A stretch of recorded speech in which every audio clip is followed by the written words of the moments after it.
Okay.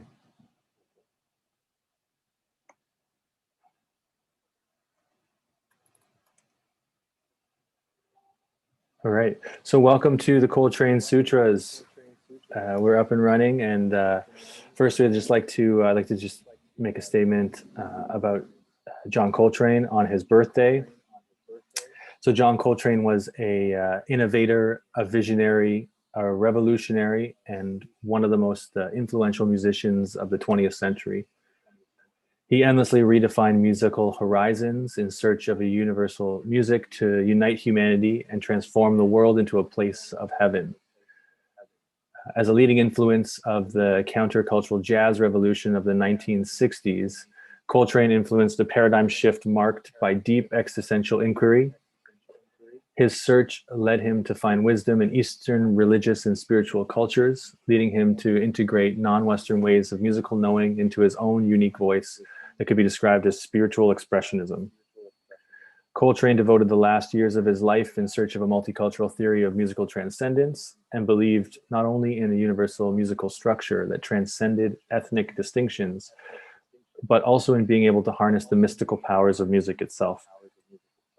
Coltrane's studies of Indian music with Ravi Shankar led him to believe that certain sounds and scales could produce specific emotional meanings, and stated all a musician can do is to get closer to the sources of nature and so feel that he is in communion with the natural laws.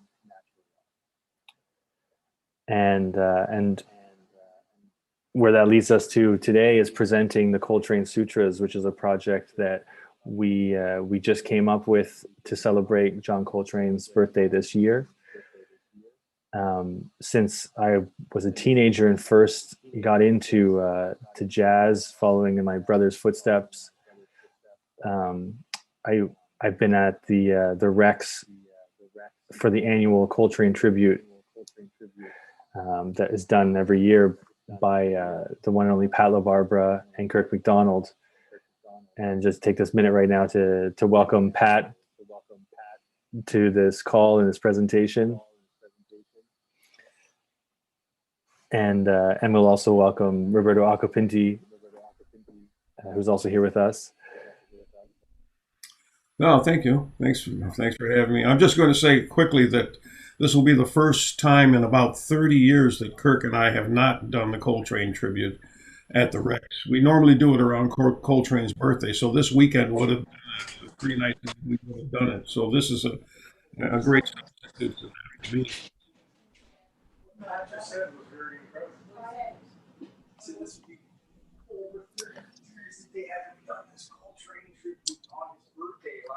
And so with the, since John and I would make that annual pilgrimage to the Coltrane tribute this year, we wanted to do something special, and so we just started discussing, and what evolved from that was this project, the Coltrane Sutras. So I'm going to just pass it off to John quickly to introduce before we debut this suite of music, and then maybe he can pass it back to me before I get started. Yeah, thanks, Andrew. You're right. It's a very auspicious day for us, and for all those years going to the Rex, and also going to Humber College to learn from Pat. It's been a whole musical life, sort of pursuing Coltrane and his music into different ways of musical knowing in different cultures. The journey, some of the questions that Coltrane posed to me as I sort of grew up as a musician and artist, took me to India to learn Indian music with my brother, and Japan as well to learn a little shakuhachi, and how do we combine that into to become ourselves, and to find our own voice through this. So we're going to be talking a little bit about this in a conversation with Roberto and Pat after the presentation of the suite. The suite is going to be 30 minutes. It's set to a video that Andrew made of footage he took while we lived in India. And the music is a suite of four different Coltrane pieces that are a little less explored or known, let's say. One of my interests has been to research into his later period music, and so we're exploring. This piece is made up of Dusk-Dawn as the major theme, We start with Alabama. And dusk and dawn are sort of separated out to bookend, I guess, or to be the main themes that we're going to be working within. And in the middle, we'll explore offering and peace on earth. And you're going to hear Pat, Roberto, and Andrew recorded in Toronto. I'm here in San Francisco, and I have recorded my parts here. And we've sort of created a sound world that takes us into different places, flows into different kinds of sounds, different cultures, different influences can be heard throughout. So we hope you enjoy.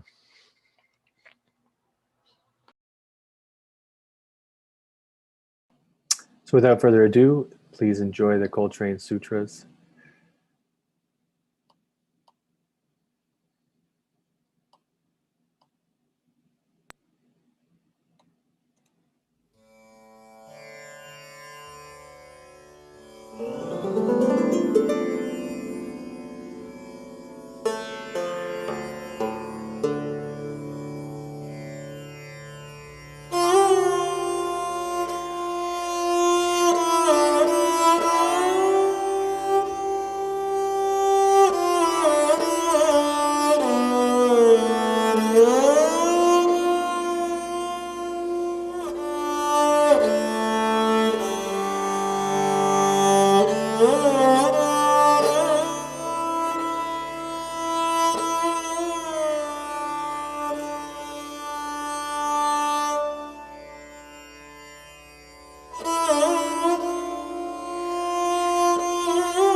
Mm-hmm.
There you go. There's Andrew. All right. Yeah. There we go. We're going to get the video. Oh, we're all back on. Great. And we're all here. Thanks everybody for tuning into that. We're sorry if there was a technical difficulty in the middle there. I'm not sure what happened on everyone else's end, but I know that I had to pause the video in the middle for a second. But we will be releasing that video standalone on different channels post to this call. And anyways, I would like to hand it over to Jonathan to kind of take us into the next little section. Yeah. Great. Thanks, Andrew. I think that it would be great just to start asking Pat about the history of the Coltrane tribute, you know, because you mentioned 30 years in Toronto with Kirk at the Rex, but even before that. It actually started at the Pilot, believe it or not, a jazz club in Toronto, and then it moved over to the Rex maybe 3 or 4 or 5 years later. Kirk and I were doing it. I think I did it also with Alex Dean in the beginning, too. Yeah, it started from something that I was doing with Elvin Jones's band when I was traveling with Elvin and playing in Toronto, because Elvin at that time wanted to do the Love Supreme suite in the quartet. And every time we did it, nobody was touching it because it was considered too sacred and everybody stayed away from it. I was kind of reluctant to play it, but Elvin was insistent. He wanted to do it, so we ended up doing it. And then from there, every time I came back to Toronto, we decided to do a Coltrane tribute. And we've been doing it every year at the Rex on Coltrane's birthday weekend or close to it, with a few exceptions where I had to be away, and we moved it into like the first week of October. And this is a tradition that's caught on in other parts of the world. I mean, in other parts of the North America. And yeah, I see some people now say they've been doing it for 20 years. Kirk and I were the first ones that I know of. I mean, there may have been other people doing it, but right. Did it for about 5 or 6 years. Then I see Joe Lovano and Liebman and Ravi started later on. I'm not saying we were the first ones. Well, we started this thing really early. We just kept it going, and then now everybody does one. Every day on Coltrane's birthday, somebody's doing something somewhere. Right. Well, that's an interesting part of the jazz tradition, and the way that we look back into, like, you know, the figures that we grew up listening to and look up to, and how we absorb them into who we become as jazz musicians. So, for me, it was music of the time, my time, because I grew up during it, and I would see Train, live in clubs, and it was just the music, and it was evolving and changing at the time, during my youth, basically. Right. Great. So I just wanted to start off and ask just some questions to Roberto and Pat about some of the ways in which we see Coltrane and the ways in which he embarked upon, the idea of opening up to the outside, to sort of folding in sounds and elements of other cultural, musics into his own, and the nature in which he did that, and also the way in which it affected you as you guys as young musicians who were sort of, again, growing, like at the time this was going on, and how it really affected you and your milieu. Well, first of all, at the time he was playing this music, we were not really into this music, because Coltrane always said in the clubs, he said, everybody wants to hear what I've done, not what I'm doing. And he was right, because we as young musicians wanted to hear something more from the standard bebop era when we went to the club, but we were all open to it. I first caught him in the club. He was playing with, McCoy, and Elvin was not there at the time, and it was Roy Haynes. And they were playing Chim Chim Cheree, a lot of long modal tunes. And then later on, I went to Berkeley, and I'd go down to the jazz workshop, and he was playing more of this music here from Transition and those kinds of things. But I have to say that, none of this would have transitioned to world music if it hadn't been not only for Coltrane, but for the rhythm section, because the looseness of that rhythm section led to the voicings of the fourths, the pentatonic scales, which became kind of a universal thing where he could adapt to different kinds of music. Because as you see in Indian music with the ragas, short form scales are part of the music. So the rhythm section had a lot to do with it, freeing up. And of course, when Rashid Ali came on and Alice came on, then of course it was really mostly a lot of just soundscapes rather than time playing. But a bebop rhythm section would never evolved into what we call world music today, I don't think. And yet, Stan Getz had done the Brazilian thing. Miles had done sketches of Spain, quasi, somewhat incorporating those things. Even as early as the 50s, Bud Shank was doing, music from Brazil and trying to incorporate it. And Dizzy was doing it with Cuban music in the 40s and 50s. But this thing, the Trains thing, led to a whole nother, realm of music. Roberto has done more world music than I have, actually, performances, so he might have some input into Yeah, it. let's hear from Roberto.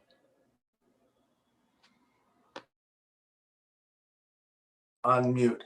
Because I am older than you guys, but I am a little younger than Pat.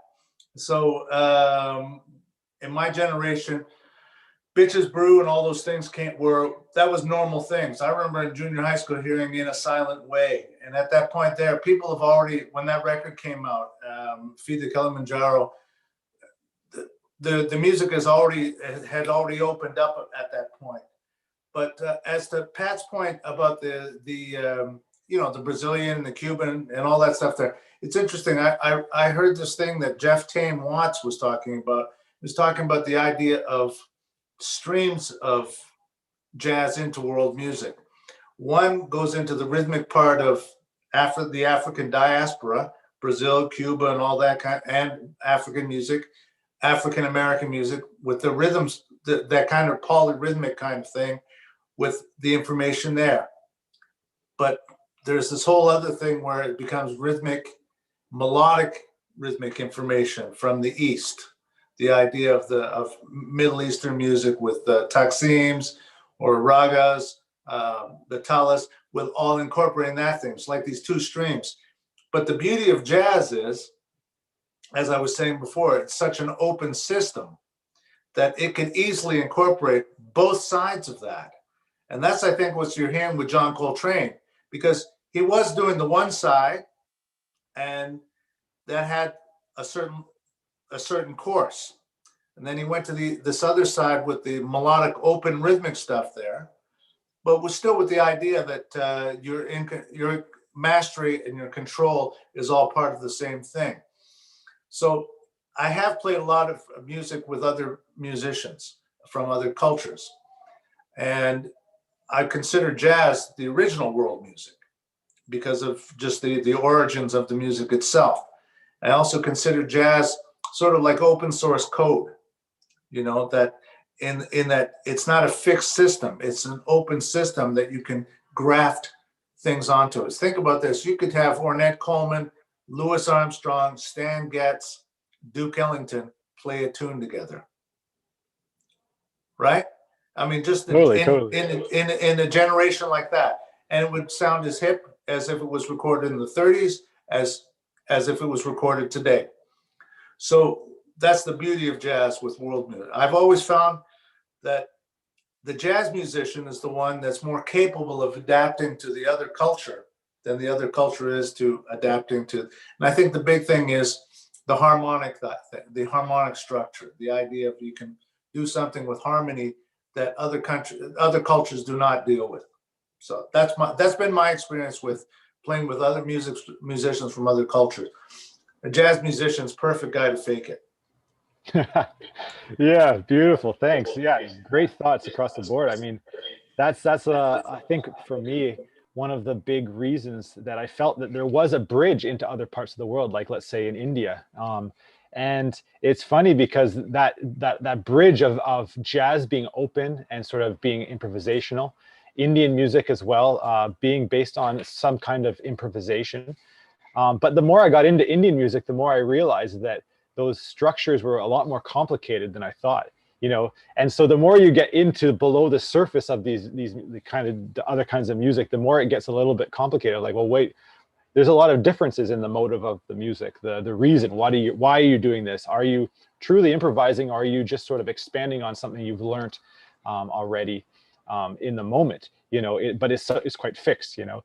So these are some of the territories that I got to, but I really like that idea of being sort of open coded in that sense, because it can easily, jazz gives you a foundation to sort of integrate from the outside. And that's a really important part of this question. And I think that Coltrane's life, you know, especially into his later years, I wanted to ask you guys about sort of that almost that fearless nature that he had in his experimentation, because in the impulse years, I mean, he did music with Johnny Hartman, and he did other more like the Ballads album. He did more mainstream sounding music, but he also within 65 itself was in Ascension and Ohm, and there's a lot of other very, very experimental music. So can you just talk a little bit about how you perceive that idea of sort of stretching to the horizon of jazz, but maybe even going beyond it into a place where a lot of people rejected Coltrane for what he was doing. He was called, it was said that he was playing anti-jazz at one point, you know? So just what are some perspectives about that, sort of being so experimental that you may even, you know, alienate yourself from the main container that you're part of? I mean, I think a true artist just can't really listen to those. I mean, I was probably one of them at the time. I wasn't really always following what he did. In later years, of course, I went back and tried to listen to everything that he did, especially that period from 65 on. I mean, I wanted to really research it, and I did for a couple of years, really get into it. He had a lot of criticism, but I think he was, a true artist just basically just moves ahead because that's what he has to do. You also have to say, thank goodness he had a record company that would go along with that. I mean, can you imagine if he had a producer trying to say, why don't you do this, why don't you do that, constantly on his case about we've got to sell and change the direction of the music. Bob Thiel, I guess, was the guy that was like letting him have all that freedom. A lot of artists didn't have that freedom. And then again, all of us, we all were reading and studying like what it was trying to do. We wanted to find out like what was into. The minute we found out he was reading autobiography of a yogi, we all went out. When he was reading the science, we've all went out with breath. When he was into the stars of melodic patterns, we all went out and got. I mean, everything he was doing, we're all following him, and we had no internet back then. This was just word of mouth. Which somebody would say, yeah, Train is into the Thesaurus of Scales by Nicholas Slonimsky. Bang, we all went out and bought copies of it. Everybody had that. So we followed what he was doing, whether we understood it or not. And I can remember being in a club listening to Art Blakey and the Jazz Messengers. Keith Jarrett was playing piano. And when they got off, they were playing either Sunship on the and standing right next to him, and he's listening to it, and he walked away. I mean, it's just somebody, he's coming from a different era that just didn't get with it, but a lot of us didn't at the time. I mean, he left a lot of people in the dust. Right, right. And you have to say what it was valid for him at the time. Does it still hold up? A lot of the stuff, when you listen to it, maybe you don't. How many times have you listened to Ascension? I mean, there's two different versions of Ascension, right? I mean, Ascension, Mhm. a major work for him because he was dealing with mathematics and numbers. He was doing like holding up his hand and cueing people, and he had a certain thing in mind. But I doubt if it's something that somebody plays all the time. I don't, but I do listen to it periodically, and pull it out and check it Mhm. out. I want to Mhm. see what was he. I'm trying to figure out what was he thinking. What was his direction? Maybe Roberto has some. Right. Yeah. What I was going to say is that it's interesting. First things about the record company, there's that great book, The House That Train Built, because he single-handedly supported that record label. You know, his advance was $100,000 a year. You imagine what $100,000 a year would be like? It'd be like Kanye West or big, something that's going on right now. But more importantly, there's some analysis of all that later stuff that Coltrane was doing, and people, because of the complexity, you're talking about Indian music going with the longer forms, and when they analyze, the analysis of that stuff there is it's well thought out. It was not free playing in the sense of Ornette Coleman or people playing, the stuff that's aleatoric or random. It was well thought out. Um, it's very difficult for mere mortals to follow that kind of thing. But if you slow it down, there's a complete logic to it.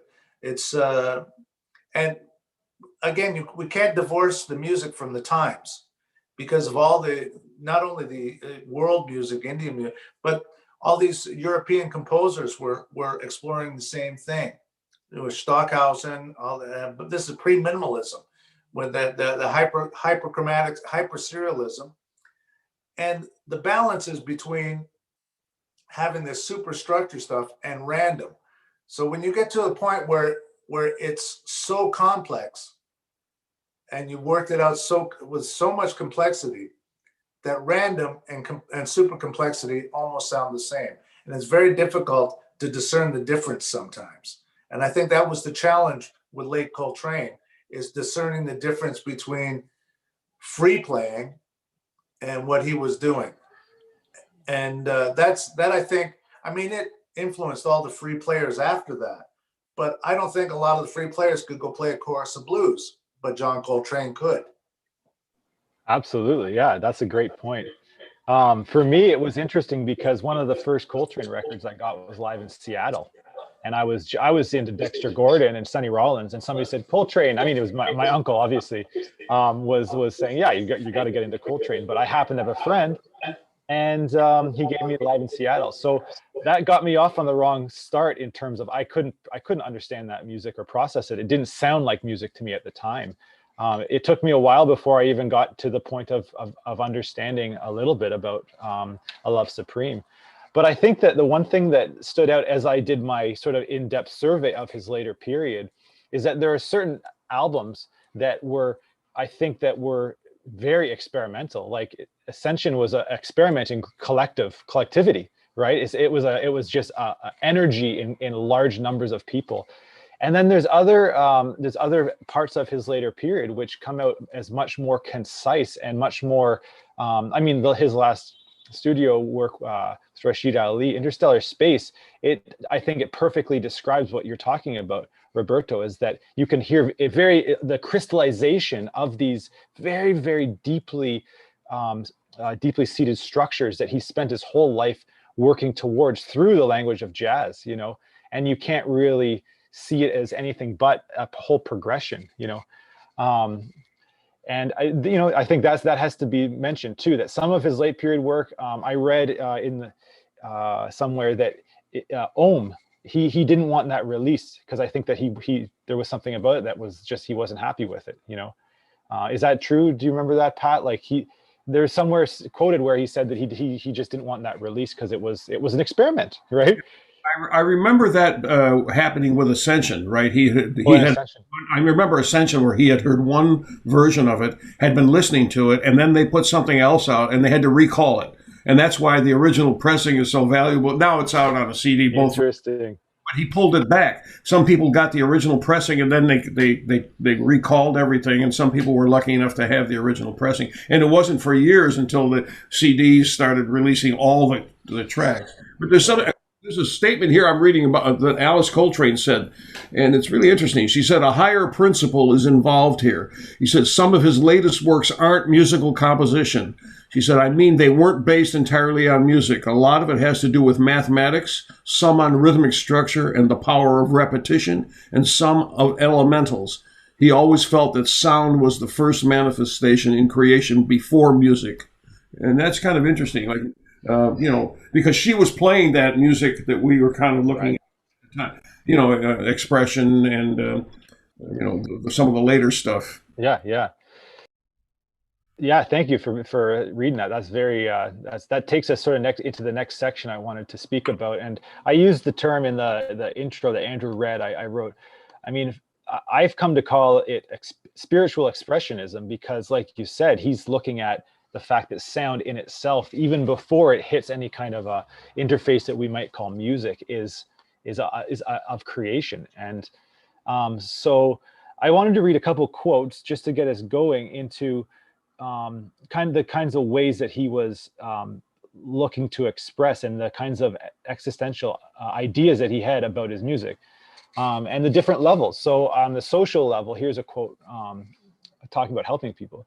When you begin to see the possibilities of music, you desire to do something really good for people, to help humanity free itself from its hangups. I want to speak to their souls. On a more religious level, my goal is to live the truly religious life and express it in my music. If you live it, when you play, there's no problem because the music is a part of the whole thing. To be a musician is really something. It goes very, very deep. This is a quote about spirituality. My music is the spiritual expression of what I am, my faith, my knowledge, my being. Another very important theme in his later period works, I think, you can trace back the song titles. We don't have a lot to go on. He didn't leave a ton of interviews, for sure, but we have liner notes, we have the music, and the song titles themselves are also pointing to a lot of, pointing to something important. And so a lot of the song titles take on cosmic or astrological, mystical elements that he must have been exploring. So on the astrological or cosmic side, here's a quote from him. All a musician can do is get closer to the sources of nature and so feel that he is in communion with the natural laws. Then he can feel he is interpreting them to the best of his ability and try to convey that to others. And the last quote I'd like to read would sort of links into more of the mystical teachings that Andrew alluded to in the intro from India, his time with Ravi Shankar. Quote, I would like to bring to people something like happiness. I would like to discover a method so that if I want it to rain, it will start right away to rain. If one of my friends is ill, I'd like to play a certain song and he would be cured. When he'd be broke, I'd bring out a different song and immediately he'd receive all the money he needed. So those are just some of the quotes that I find are very meaningful to me anyway, the questions that I'm asking about what music is possible, what music can do and what is possible through music, and even what we haven't imagined about those ideas. How can we experience new ways of interpreting this? Because I don't think that the idea is to look at Coltrane as the final of anything. He's asking these questions, and I feel that it's really important in my life. It's been important to discover this in my own music, but also just to talk and to try to relate to others, build a community around people who are asking similar questions. So maybe I'll just ask you and Pat and Roberto now, Just comments on these types of, you know, more of the existential themes about his music, the mystical side, and how you have been influenced by that, how you've experienced it. If you have, maybe there's some experiences you could share about being in that state yourself. Well, I mean, to me, I think all musicians are in that state of always trying to move people with their music. I mean, it's as old as music itself. The basic, you know, fundamental underlying principles of music are that. You know, he's trying to take it probably in another direction where he's trying to actually influence certain elements. If you think about the composer Messiaen, Messiaen was that was his music. He believed that his modes could actually change people, could move the vibrations within the body. In his, you know, the book, The Technique of My Musical Language, he states that, you know, he was into imitating bird calls, and he felt that the vibrations could do stuff. Train took it, I guess, maybe one step further, was looking for something, you know, beyond what we all conceive as how we move the audience. Who knows? I mean, he just being around him as I was, you know, watching him work, and again, like I mentioned, I watched him practice in clubs, and you know, just the dedication to the music. You know, he was really involved in it, and just every time I saw him, he was really deep into what was going on. I never saw him hang out in the club. As soon as he got off the bandstand, he went into a room and started practicing. He was, you know, whether he knew he only had a certain amount of time or whether he was just, you know, totally engrossed in what he was doing. He never really socialized outside the bandstand that I could see. And I think, you know, when I was with Elvin's band, Elvin felt the same way about music, but I don't know what his motives were, or, you know, I just can see it in his playing and in his demeanor when you watched him. And Roberto probably has some more. Yeah, thanks, Pat.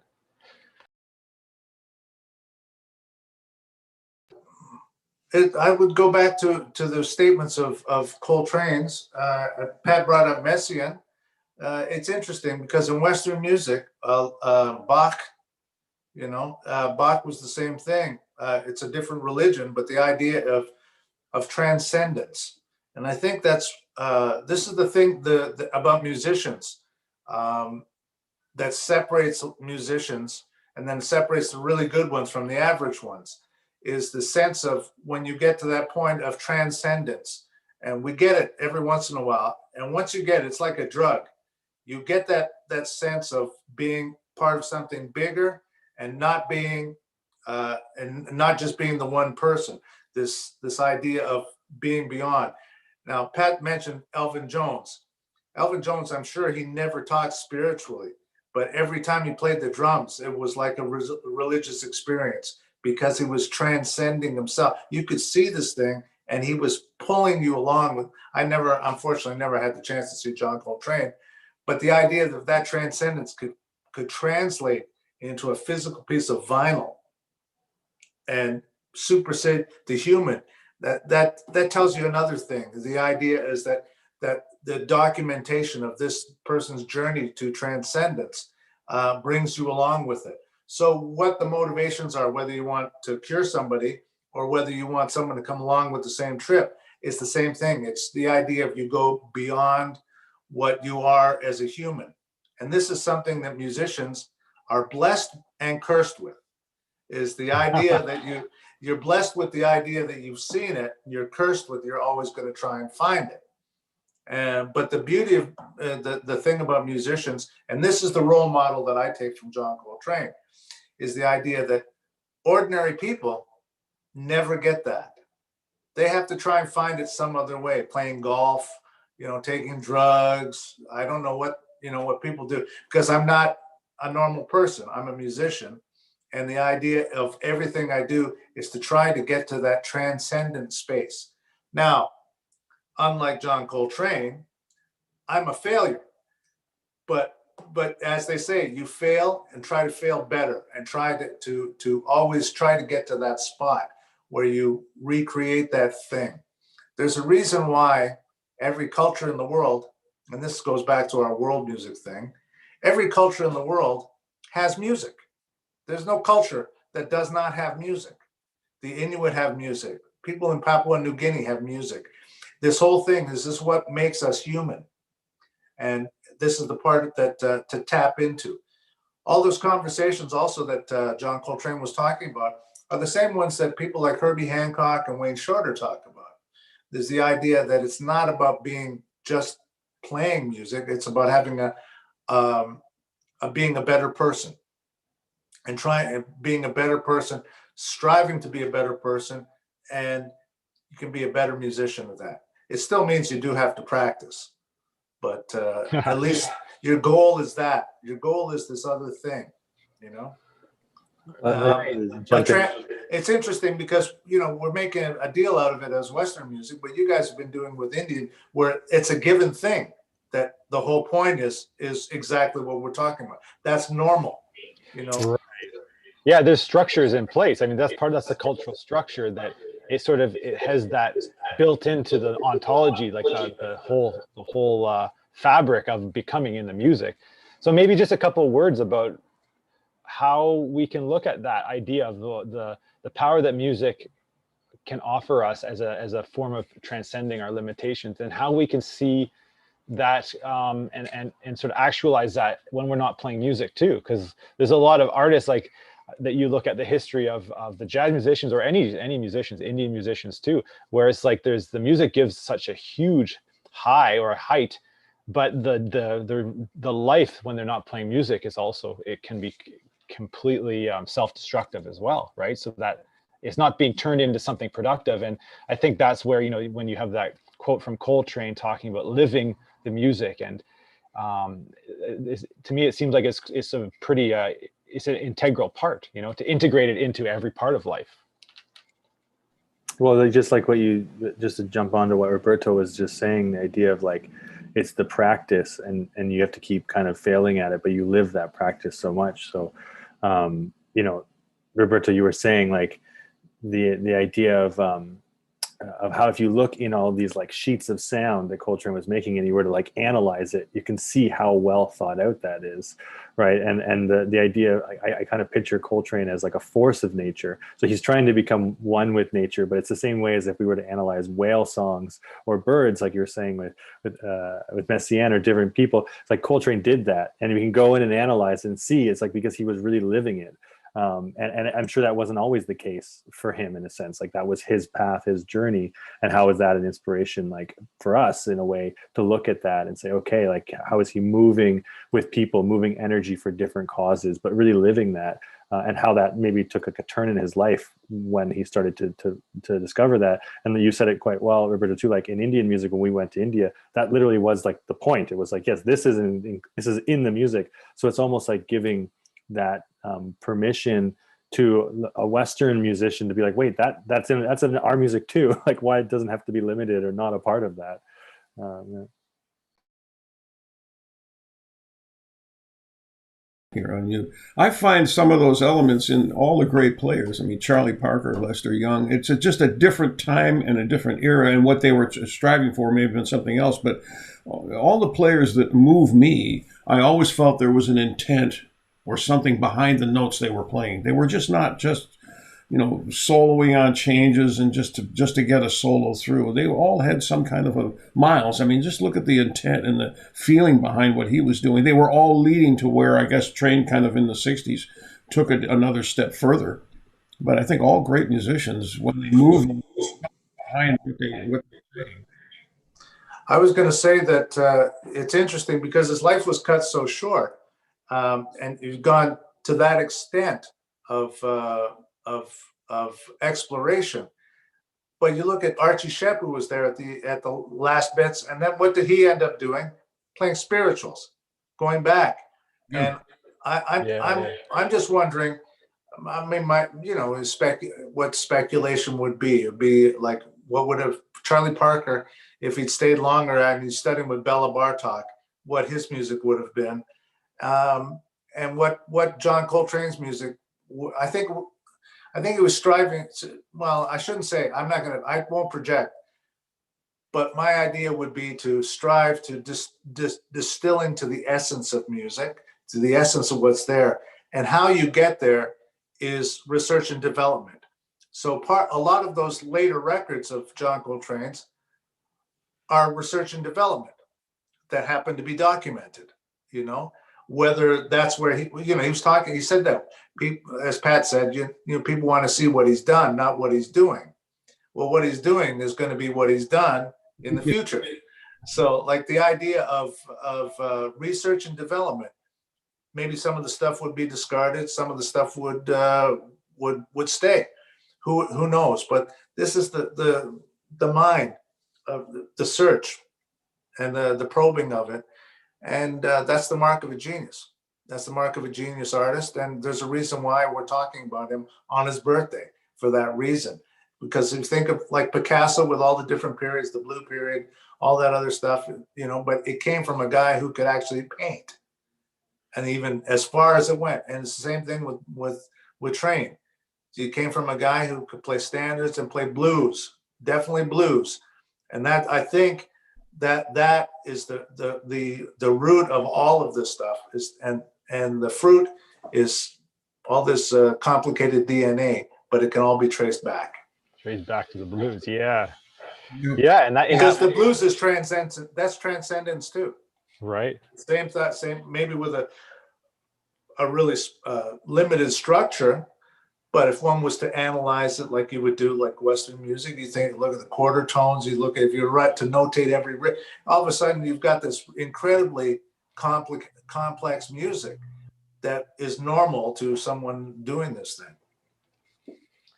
There was one you sent me that had looked like a raga or something that Coltrane did, and to me it was a big B flat 7 sharp 9 chord, maybe starting on the 6th. I mean, it was like a blues. You know the one I mean? Or like Vigil is based on that scale. His composition Vigil, from Kulu Se Mama. That's kind of it's a bluesy, pentatonic, dominant 7, sharp 9, flat 9, kind of. Right. So I mean, the blues is definitely part of that. And the other thing is, when I used to see him, like he would come about 4 months or 3 or 4 months. They would bring him into the jazz workshop in Boston, and we'd go to see him. We used to get in for $1 for the students. We'd be able to catch the matinee for $1 or the last set. So we'd go in and catch him, and then we'd kind of understand. We'd listen to what's going on, and then 4 months later he'd be back in, and we'd go to hear it again. It was all different. And then later on, it got to the point where he had 2 drummers, Rashid Ali and Elvin, and then Elvin was gone, and then it was constantly changing. Every few months, it was different. So I saw him from 1964 through 67. I think it was about that time, and then toward the end there, I was still in Boston when he died. I was in playing in Maine in June when he died. I think it was June. Yeah.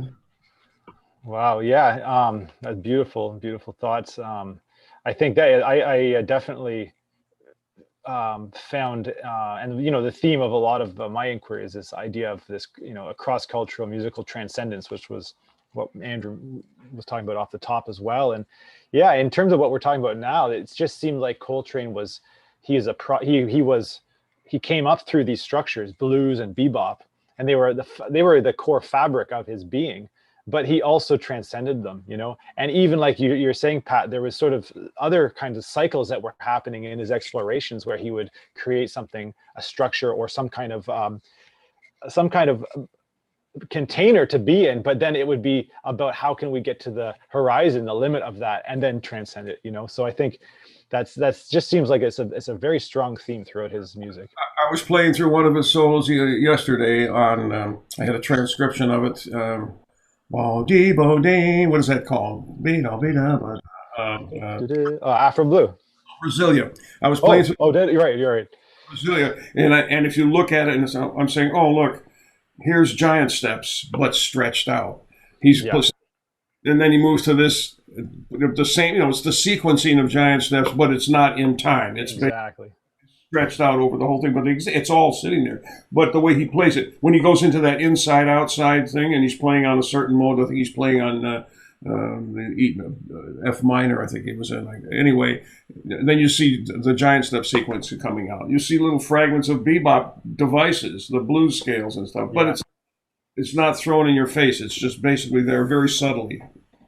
Right, exactly. Right, and I think that's been a large part of my exploration of Coltrane, thanks to studying at Humber, probably a couple decades ago now, but even down to like how Coltrane in bebop started utilizing a diminished scale, but or the augmented, like later on, one down, one up. And so these two scales, diminished and the augmented, and these two types of harmony, which are symmetrical, just like Messiaen was very into symmetrical rhythms and harmonies. But I mean, how Coltrane sort of went from using it as a bebop device, let's say, into using it as a whole system of tonality that he can place on a mode, And I think that I still find the Interstellar Space is just to be the greatest example of these kind of structures, but they're just so open and free, But I think that what Alice's quote is really talking about is that those were the structures that he found his own way with, And I still think there's so much life in them as well. There's something about like a tritonic system of augmented harmony or a quadratonic system of diminished harmony that, outside of the scale itself, you can actually create a whole modality that is multitonal. And I think, for me, I see those as the structures that he sort of grew with his whole life, or the end of his life anyway. There's two great videos that you can watch. One is Coltrane, where he's playing So What on that television show with Miles. Okay, the one where Cannonball didn't show up. And you look at his structure. His solo's been transcribed. I think Remy Beltuc did a transcription of it. So you can look at his solo. And that's the whole thing was the base on the So What voicing. The So What voicing is fourths. And then a triad on top. So when you listen to Train solo and you listen to Wynton Kelly solo, they're quoting the triad on top all the time. Train is going back and forth between the F and the G major triad all the way through that solo. Then you watch him playing impressions from the Ralph Gleason show where Alvin's wearing the lumberjack jacket. He's doing the bottom part of the structure. He quotes the fourths. He'll do D, G, C, E, A, D. Ba-ba-deep, ba-ba-deep. You'll hear him doing the bottom part of the structure. But that so what voicing was really a key thing in the development of the music, because the fourths led to the pentatonic scale, which led to being able to cross over to other world musics, because the pentatonic scale is like so basic. It goes back to who knows when. Yeah. Yeah, beautiful. Oh, it's you know where it is? Excuse me. Okay, I know. Yeah. Anything coming up for you, Roberto? You want to share some thoughts? I definitely want to share something. Isn't Pat LaBarbera amazing? Absolutely. We're talking about heroes. He's one of my heroes too. I think it's amazing, just amazing how simple he makes everything sound and how easily he can quote this stuff. So, I mean, kudos to my man, Pat. And the other thing, but the thing that you're talking about, all these structures, what's really, really, to me, is the most astounding thing is he's composing this stuff in real time. That he's playing these things in real time, not sitting down like Messiaen at a piano or a piece of paper transcribing his thoughts inside, not developing a fugue or anything like that. This is actually real time on the bandstand, a guy doing this thing. And that is the to me is the superstructure of everything that's going, because it's real time really happening there. And that's the part that also figures into the transcendence, the idea that we can go to that much advanced harmony, melodic development, but in real time, that someone else has to transcribe it. Yeah, it's spontaneous composition at like the highest degree, right? Yeah. So that's, but I mean, this is, it's very interesting because I was just reading this critique of Ken Burns' jazz, and basically it stopped and kind of didn't acknowledge anything that what you're talking about right now, any of those things there. It was this idea of, it's always it's the pull of the music, whether it's a social music or whether it's an art music. The idea, again, it's an art music that's transcended being social music, but can it be social and art at the same time? That was the fine line that Coltrane was following, and that's the challenge we have now.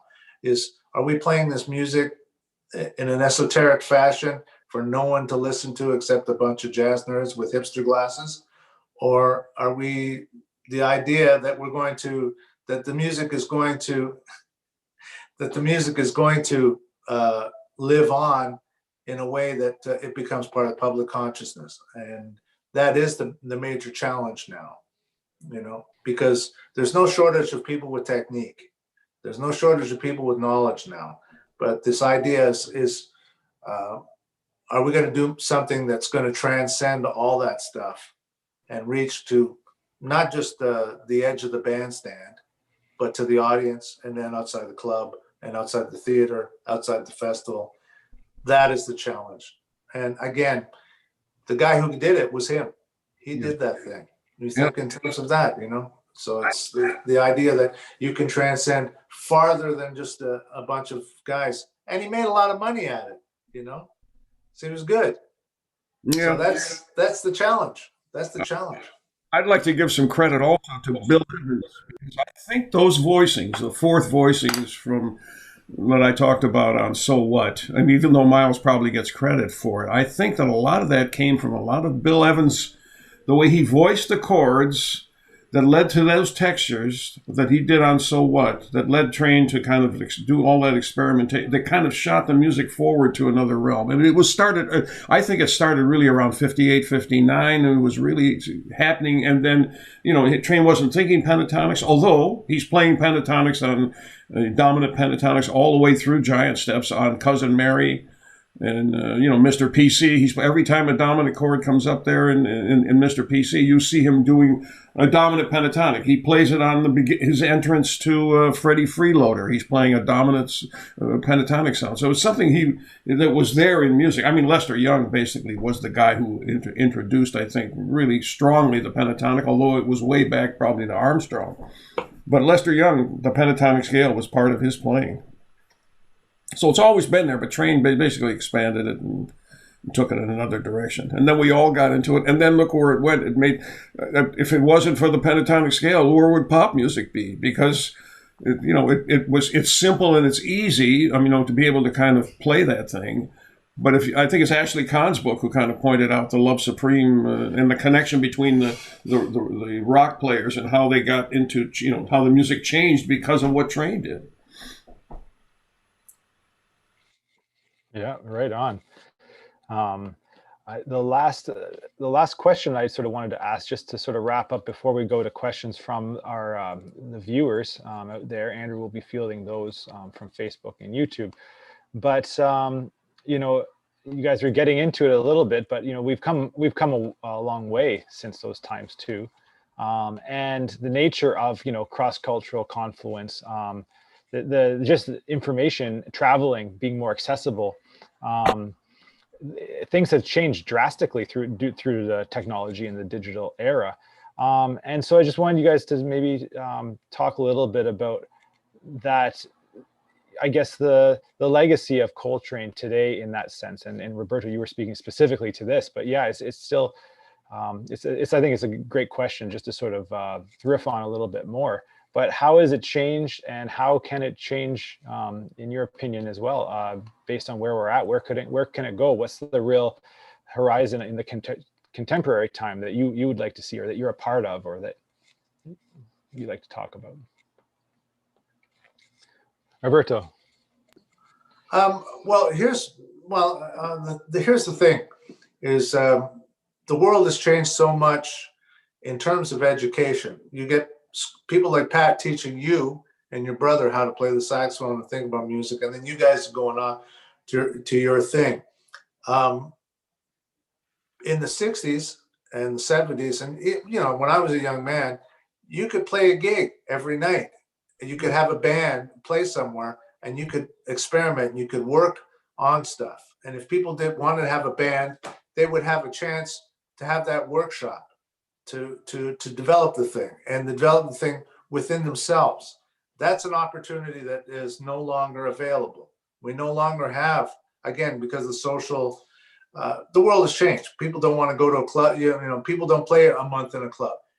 The interesting, if you look at that biography of of John Coltrane's. Is Ashley Kahn? I can't remember, but it has his gig book at the back of it, and his gig book, I mean, is incredible, incredible. You know, six weeks at Birdland during the day, recording at Rudy Van Gelder's studio, then driving out to Los Angeles with Elvin Jones in the station wagon. And this is all at the time of Jim Crow South, all these challenges. So there's this pressure and this call to get that stuff together. The difficulty now is that we have, I mean, the bounty is we have all these recordings, we have all this knowledge. The challenge now is, how do you take all that stuff that we have and distill it? Because we have too much information now. And how do we distill it to make it into something that's a personal statement? You know, I see the idea of playing in what we call odd meters. Well, it's only odd to the West. To me. Yeah, well, it's, you know, the idea of odd, I think the better term is alternate meters. Alternate meters. That would be a thing. The idea, but now we've got a whole generation of musicians that are way more comfortable with alternate rhythms. That's the first thing. The second thing now is the idea of really complicated music that's come from all this stuff. But the challenge is to have all this alternate meters, sophisticated music, sophisticated style, and have it still have the same emotional impact that a chorus of the blues would have.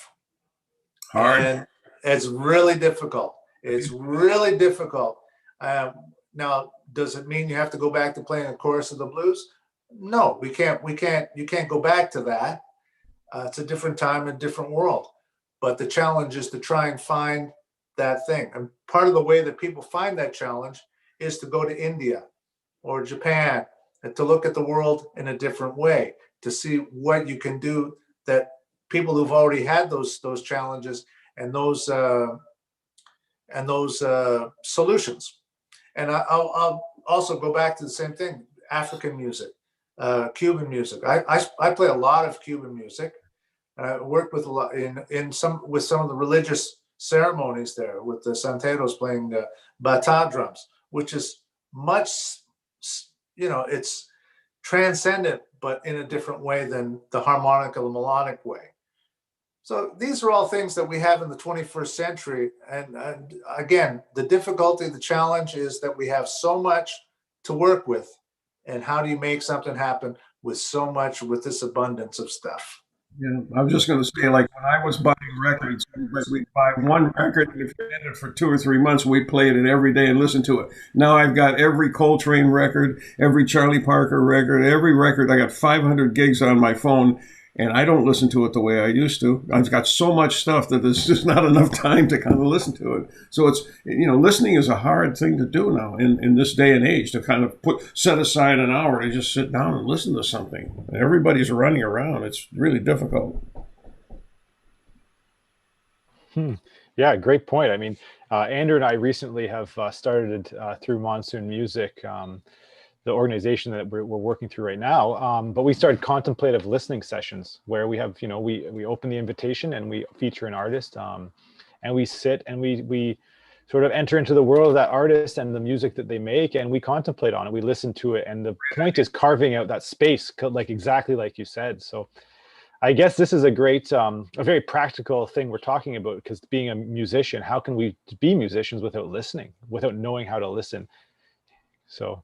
And listening in the car and on the subway, I mean, that may be listening, but sitting down in a chair and just not thinking about anything, but just listening, closing your eyes, listening to the music. That's, to find that time to do it and contemplate what's being played. It's difficult in this. You know that, Pat, you're very fortunate, because not only did you get the record, I mean, you maybe only got one record and listened to it for 3 months, but you got to go hear the guys actually who made the record. That's true. Well, the guys I wanted to hear, Lester Young was dead. Charlie Parker, you know, I was too young when Charlie Parker when he passed away. I was actually playing gigs when Bird was playing gigs. In 1955, he died, and I started working in 54, but I didn't know who Charlie Parker was. You know, so I mean, it's I wish I had. Yeah, no, so I mean, here for us, I mean, again, because I'm slightly younger than you, I missed that stuff there. But I mean, I did get to see Dexter Gordon and Joe Henderson and Stanley Turrentine, all the different saxophone players that used to come to town and do those things. Now you don't get any of that opportunity. You get maybe one night in a club, or if you go to a festival and you get to hear these guys that are jumping from one festival, all one-nighters all the time. And this luxury of the workshop is gone. It's also a different way of playing, because you're not thinking in the same way as a band. You're happy if you get 5 gigs in a row. You said 500 gigs on your hard drive. That's like my career. So the idea of trying to do something, and I mean, I think maybe some of the schools are an incubator now for people to put things together. I think that's probably the only place left now for you to have a socially interactive thing where you can develop something like that.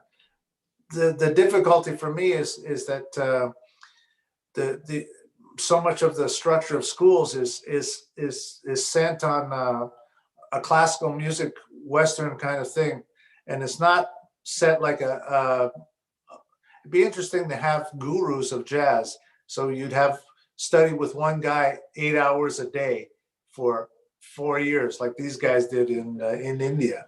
It'd be an interesting world if we had that. We used to have that. I mean, we jump in, Roberto. Road bands.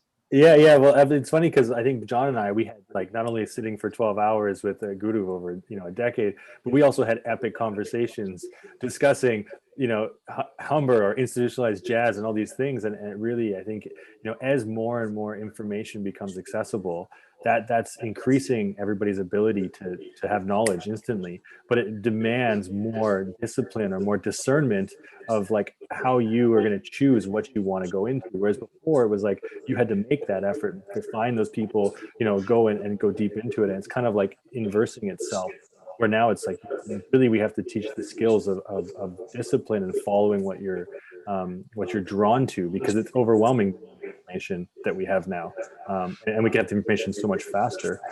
So yeah, I think there's definitely issues in the guru system. There's definitely issues in the Western school systems. Where can that kind of maybe hybridization or a new system evolve that allows for us to kind of cultivate something that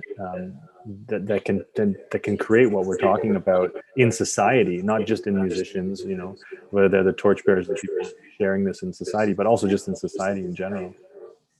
There's another thing is this is, I think, is part of it too. The Heisenberg principle, and not from Breaking Bad, but the Heisenberg principle is that the subject being studied is changed by the process of observation.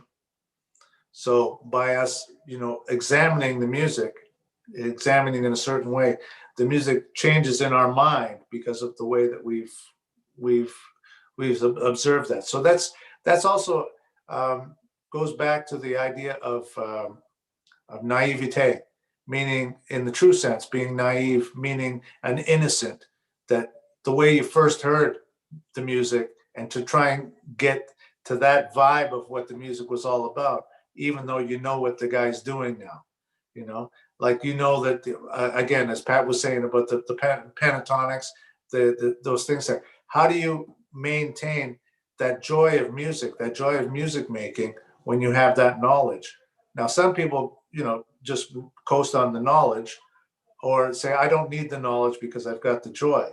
But the true innovator, like John Coltrane, will have the knowledge and still retain that open innocence of the first time you hear the music. I think that's the goal. As they say, my goal's beyond. And I think that's what the goal is. The difficulty is in these days with Spotify, streaming music, inundation of all media, even with this lockdown, even us talking right now, the way we're doing this has changed the way a musician and humans think. And how do we get past, or I won't even say get past, where do we where do we go on top of this? Standing on the shoulders of these giants, what is the next thing? That's a good segue into the question. We have one question from Anthony Miller who says, which players groups today do you hear hitting that spiritual, artistic, and social element? I don't know. Me? Asking, Yeah, you. No. Yeah, definitely. It's, it's funny thing. The last time I heard where it really, really jumped across at me was actually Branford Marsalis's quartet. Wayne Shorter's groups. I mean, sometimes they didn't, but there's that trio. Yeah, with Wayne Shorter's group, I think that's the one, that's the closest thing to what I was talking about, the idea of constantly changing, maybe not always being successful, but the idea is that that's where that challenge is. So people like Brian Blade, to me, is like Elvin Jones, is a transcendent player. Same with John Patitucci, they have this thing where that goes beyond.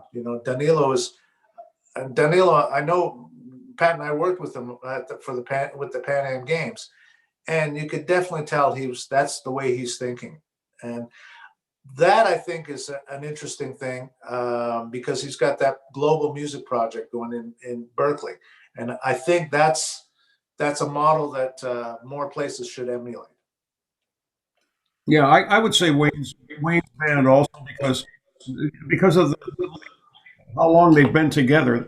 The groups that I used to be influenced by were bands that were together for a long time. Miles's band, we used to see them, but even though he changed players, but they had a longevity. Now, mostly bands get together for a project tour, like a summer. They get together in the winter, they rehearse, and then when it's festival season, they go out for a festival season. So bands like Chris Potter, I've heard them really, Joe Lovano with Dave Douglas, were really some really interesting music. But most of these bands now are they're basically projects, recording project that they're touring and trying to either, sell CDs or whatever they're selling. But they're all put together for a certain specific purpose, almost like the way movie stars get on and plug their things on talk shows. It's that kind of a thing with the festival scene that I see today. But a group that's together for a long time, that has longevity and can develop music and develop a certain group sound. Those are the kind of groups that you don't see anymore, but they were certainly ones that when I was coming up.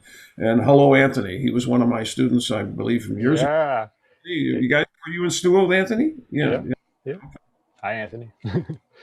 Yeah, and I'd just like to chime in and say that I think, the spirit of jazz, whatever that may be, what I understood of that, I feel that Humber was a great place that was able to bring into focus.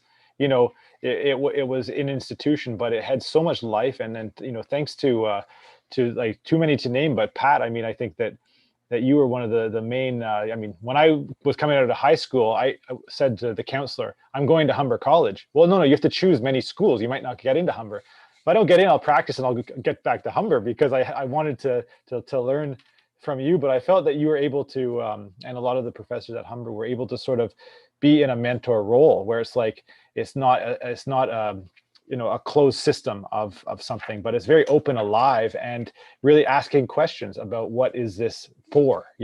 It's not just about scales and techniques, but it's really bringing this music to life through being in the classroom with the students. And I think that was so important in my life. And I think that there is scope in that way, like maybe Danilo and this global project in terms of the cross-cultural thing, but how do you mentor, and how do you get people to think about these bigger questions, that lie outside of structure. I will say, well, this is the other part of this, why I mentioned Danilo's global thing, is because they also do community outreach. So they play in prisons, hospitals, senior citizens' homes. He was telling me about, they went into a senior citizens' home, and a young saxophone player was playing Body and Soul. And she was doing all her stuff on top of everything, and the guy sitting in the wheelchair said, they asked him, what'd you think? There's Body and Soul. He said, that's what it was? He said, I heard Coleman Hawkins play it. So for him, so again, this whole thing is, it puts everybody into perspective, because That's what I think is the beauty of Danilo's project, is that it does bring musicians from around the world, but it's with the idea that it's not just about the music. That's why I brought it up. Right. You know. Yeah. But Transcend, you're right. There's Joe Lovano's groups. Joe is one of those guys that's going for that transcendence. Joshua Redmond's group, you know, that's a thing. Charlie and Brad Meldau, of course. Yeah. You know? Those are long-standing relationships, and those are I think are the pivot points now for that kind of jazz. There's all sorts of other jazz that people are listening to that move into another way. I will say, if we're going to go back to the world music kind of vibe, Weather Report was a gateway drug for me.